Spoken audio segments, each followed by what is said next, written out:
Pio vlogs. இன்னைக்கு நம்ம எங்கே வந்திருக்கோம்னா ஐலேண்ட் பார்க்கிங் டாலஸில் பீச்சில். ஆனால் பீச்சை மிஸ் பண்ணுவோம்னு நம்ம நினைக்க வேண்டாம், ஏன்னா இந்த லேக்கு கொஞ்சம் பீச் மாதிரியே செட் பண்ணியிருப்பாங்க.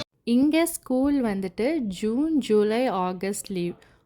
2.5 மாதம் பசங்களை வீட்டில் வச்சு சமாளிக்கிறது எவ்வளோ கஷ்டம் இல்லை? இதே ஊராக இருந்தால் பாட்டி வீட்டுக்கு 1 மாதம், அத்தை வீட்டுக்கு 1 மாதம்னு அழைச்சிட்டு போயிட்டு நம்ம டைமை பாஸ் பண்ணிடலாம். அதனால் சம்மரில் மோஸ்ட்டாகவே எங்கேயாவது வீக்கெண்டு பசங்களை கூட்டிகிட்டு போவோம். இங்கே நாங்கள் டாலஸில் வந்துட்டு பக்கத்தில் பீச்சஸ் எதுவுமே கிடையாது. ஹியூஸ்டனுக்கு தான் போகணும் பீச்சுக்கு, அதுவும் ஒரு 4 மணி நேரம் 5 மணி நேரம் ட்ராவல். ஆனால் இங்கே லேக்கையே பீச் மாதிரி பண்ணியிருப்பாங்க. அப்படி ஒரு கண்டுபிடிச்ச இடம் தான் இந்த ஐலேண்ட் வியூ பார்க். எங்கள் ஃப்ரெண்டு ஒருத்தங்க போயிட்டு வந்தாங்க, அதுக்கப்புறம் எங்களையும் அழைச்சிட்டு போனாங்க. அதுலேருந்து இந்த இடத்துக்கே நாங்கள் 2 தடவை போயிருக்கோம். ஃபஸ்ட்டு தடவை போகும்போதும் அவ்வளோ நீட்டாக இருந்தது, 2வது வாட்டி போகும்போதும் நல்லா தான் இருந்தது. ஆனால் தண்ணி தான் கொஞ்சம் கலங்கலாக இருந்தது. யுஎஸில் நம்ம படத்தில் பார்க்குற மாதிரிலாம் ஹைரேஸ் பில்டிங் டவுன் டவுனில் மட்டும்தான் இருக்கும். மோஸ்ட்டாகவே நம்ம ஊர் சைடில் போனால் எப்படி இருக்கும், 2 சைடும் வயல், அது மாதிரி தான் இருக்கும். வந்த புதுசில் நான் இதை பார்த்து சொன்னேன், நம்மளை நல்லா ஏமாற்றிட்டாங்க இந்த பாட்டிலெல்லாம் போட்டு அப்படின்னு சொல்லிட்டு. எங்கள் வீட்டிலேருந்து இந்த இடம் வந்து 1 hour travel. One way road இருக்கும்போது எனக்கு யூஸ்வலாகவே பயம்லாம் இருக்காது. ஸ்பீட் லிமிட் எவ்வளோவா இருந்தாலும் ஓகேவாக தான் இருக்கும்.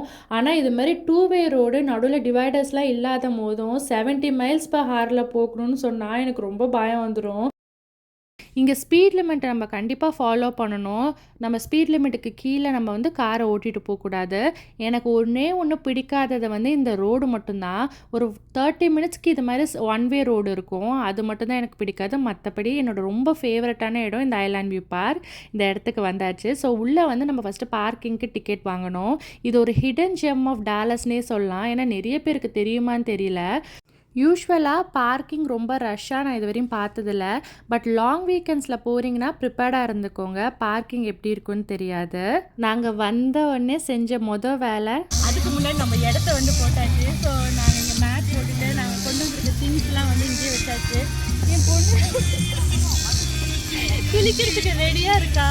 ஸோ இங்கே எப்படி இருக்குன்னு வாங்க போய் பார்க்கலாம். இந்த இடத்துல ஷேடு வச்சு பெஞ்ச் மாதிரி கொடுத்துருக்காங்க.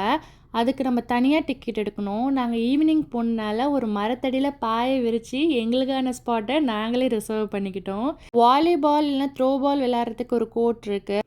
நம்ம நிறைய ஃப்ரெண்ட்ஸோடு வரோன்னா அழகாக கேம்பிங் டென்ட் வாங்கி டென்ட் போட்டு க்ரில் பண்ணி இங்கே நல்லா பார்ட்டி பண்ணுறதுக்கு ஒரு பெஸ்ட்டான இடம். ஒரே ஒரு விஷயம் என்னென்னா, வெயில் அடிக்கும், அதுக்கு தகுந்த மாதிரி நம்ம வந்துக்கணும். பிகாஸ் இங்கே ஜூலை ஆகஸ்ட்லலாம் 100க்கு மேலே போகும் வெயில். நம்ம சென்னையோட அதிக வெயில் அடிக்கும். ஸோ போர்ட்டபிள் ரெஸ்ட் ரூம்ஸ், அதேமாதிரி ட்ரெஸ் சேஞ்ச் பண்ணுற ஏரியாவும் இருக்குது. இந்த இடம் ஆக்சுவலி ஒரு லேக்கு, பீச் மாதிரி வேவ்ஸ் வரணுன்றதுக்காக அவங்க கீழே கொஞ்சம் கல் கொட்டி ரெடி பண்ணியிருக்காங்க.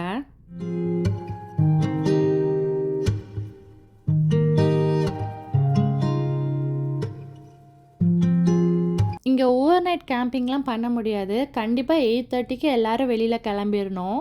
ஷேடோடு இருக்கிற டேபிள் ஷேருக்கு மட்டும்தான் பே தவிர மற்றபடி நிறைய டேபிள் ஷேர்ஸ் மாதிரி போட்டிருக்காங்க. ஸோ நம்ம பிக்னிக் பண்ணுறதுனாலும் பிக்னிக் பண்ணிக்கலாம். இந்த இடத்துல கூட இது மாதிரி டேபிள்ஸ் அண்ட் சிட்டிங் ஏரியா இருக்குது. நம்ம ஏதாவது பாட்லக் பண்ணுறது இல்லைனா வந்து டின்னர் எடுத்துகிட்டு வந்து கூட ஈவினிங் இங்கே சாப்பிட்டுக்கலாம்.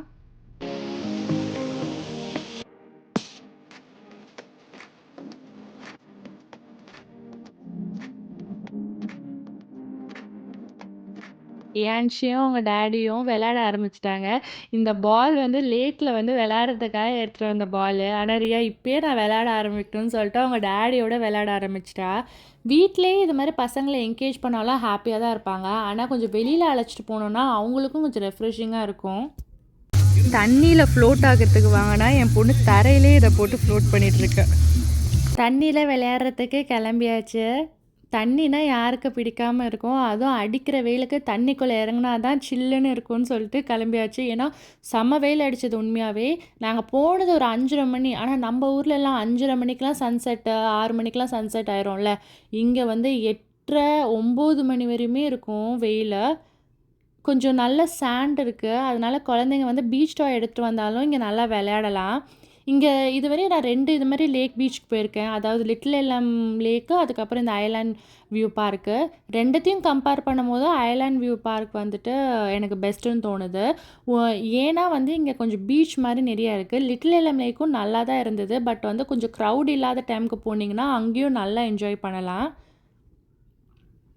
நாங்கள் ஃபஸ்ட்டு வந்தபோது இந்த பிளேஸ் ரொம்பவே க்ளீனாக இருந்தது. தண்ணிலாம் அவ்வளோ கிறிஸ்டல் கிளியராக இருந்தது.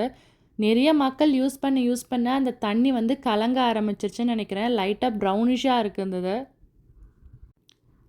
அந்த அளவுக்கு இந்த லேக் டெப்த்தாக இருக்காது. கரெக்டாக நம்ம இடுப்பு வரையும் தான் தண்ணி இருக்கும். ஸோ தைரியமாக குழந்தைங்கள இறக்கி விளையாட விடலாம். நம்மளுமே சேர்ந்து விளையாடலாம். நான் இதில் ஸ்விம்மிங்லாம் கற்றுக்கலான்னு சொல்லிட்டு ட்ரை பண்ணிகிட்ருந்தேன். எனக்கு இதுவரையும் ஸ்விம்மிங் தெரியாது. ஆனால் கண்டிப்பாக ஸ்விம்மிங் கற்றுக்கிறது மஸ்ட்டு. உண்மையில்லாத நான் வந்து ஸ்விம்மிங் கிளாஸ் போயிட்டு ஸ்விம்மிங் கற்றுப்பேன்னு சொல்லிட்டு இருந்தேன். குளித்து முடிச்சுட்டு ட்ரெஸ் சேஞ்ச்லாம் பண்ணியாச்சு. சன்செட் பார்த்துட்டு டின்னர் சாப்பிட்டு போகலான்னு பிளானு. ஸோ என் ஃப்ரெண்டோட பொண்ணு இவங்க தான்.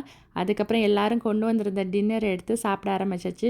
நான் வந்து ஒயிட் சாஸ் பாஸ்தா பண்ணி கொண்டு போயிருந்தேன். என்னோடய ஃப்ரெண்டு வந்து பிரியாணியும் சிப்ஸ் வித் சால்சா கொண்டு வந்திருந்தாங்க. இன்னொரு ஃப்ரெண்டு பூரி வித் கொண்டக்கடலை கிரேவி கொண்டு வந்திருந்தாங்க.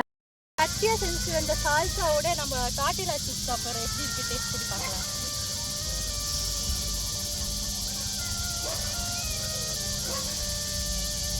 Super super super Sathya.